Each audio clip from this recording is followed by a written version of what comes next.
ইকোনমিতে কতগুলি সেক্টর রয়েছে? ইকোনমিতে বেসিক্যালি 5টি সেক্টর রয়েছে। সেই 5টি সেক্টর হচ্ছে primary sector, secondary sector, tertiary sector, quaternary sector আর কুইনারি সেক্টর। তো এই 5টি সেক্টর যদি আলাদা আলাদা আলোচনা করি, তাহলে প্রথম হচ্ছে প্রাইমারি সেক্টর।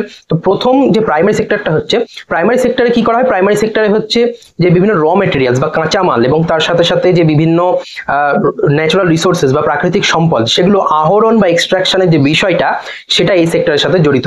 যেরকম হচ্ছে যে এগ্রিকালচার বা কৃষিকাজ, যেরকম হচ্ছে মাইনিং বা খনন কার্য খনিতে, অথবা যে পশুপালন বা অ্যানিমাল হাজবেন্ডারির মতন যে বিষয়গুলো রয়েছে, সেগুলো এই প্রাইমারি সেক্টর বা এই ক্ষেত্রের মধ্যে পড়ছে। এবং এই ক্ষেত্রের সাথে যে জড়িত জবগুলো, সেগুলোকে বলা হয় রেড কলার জব। সেকেন্ড হচ্ছে সেকেন্ডারি সেক্টর। সেকেন্ডারি সেক্টর কি হচ্ছে? এইগুলোকে বলে ম্যানুফ্যাকচারিং সেক্টর। এই যে সেক্টরটা, সেটাকে ম্যানুফ্যাকচারিং সেক্টর বলে। এখানে বিভিন্ন প্রোডাক্টসের প্রোডাকশন করা হয় বা উৎপাদন করা হয় বিভিন্ন বস্তুর।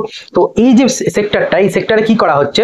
বেসিক্যালি যে প্রাইমারি সেক্টর থেকে আমরা যে র মেটেরিয়াল বা কাঁচামালগুলো পাচ্ছি, বা যে আমরা ন্যাচারাল রিসোর্সেস বা প্রাকৃতিক সম্পদ পাচ্ছি, সেগুলোর থেকে এখানে বিভিন্ন প্রোডাক্টস তৈরি করা হচ্ছে, অর্থাৎ সেগুলোর ভ্যালু অ্যাডিশন করা হচ্ছে, সেগুলোর মূল্য বৃদ্ধি করা হয় এই সেকেন্ডারি সেক্টর বা ম্যানুফ্যাকচারিং সেক্টরে।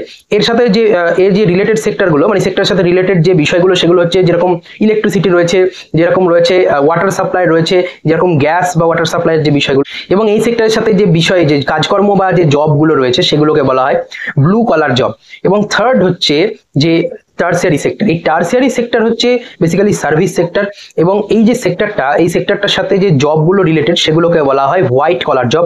এবং এর মধ্যে রয়েছে আইটি সার্ভিসগুলো রয়েছে, এর মধ্যে কি রয়েছে? কমিউনিকেশন রয়েছে, এর মধ্যে ব্যাংকিং রয়েছে, এর মধ্যে ট্যুরিজম রয়েছে, বা এর মধ্যে যে ট্রান্সপোর্টেশন বা পরিবহনের যে বিষয়টা, সেটা কিন্তু এই সার্ভিস সেক্টরের মধ্যে রয়েছে। চতুর্থত রয়েছে যে কোয়াটারনারি সেক্টর। কোয়াটারনারি সেক্টর হচ্ছে বেসিক্যালি যে নলেজ বেসড সেক্টর, অর্থাৎ জ্ঞান ভিত্তিক যে ক্ষেত্রগুলো রয়েছে, সেগুলোকে বলা হয় কোয়াটারনারি সেক্টর। যেরকম হচ্ছে রিসার্চ অ্যান্ড ডেভেলপমেন্ট রিলেটেড যে বিষয়গুলো, সেগুলো হচ্ছে এই সেক্টরের মধ্যে পড়ে। আর লাস্ট হচ্ছে কুইনারি সেক্টর। কুইনারি সেক্টর হচ্ছে হাই লেভেল ডিসিশন মেকিং যে সেক্টরগুলো থেকে হয়, অর্থাৎ যে উচ্চ পর্যায়ের যে সিদ্ধান্ত নেওয়ার যে বিষয়গুলি থাকে, সেইগুলো এই সেক্টর থেকে নেওয়া হয়, যেরকম হচ্ছে গভর্নমেন্ট।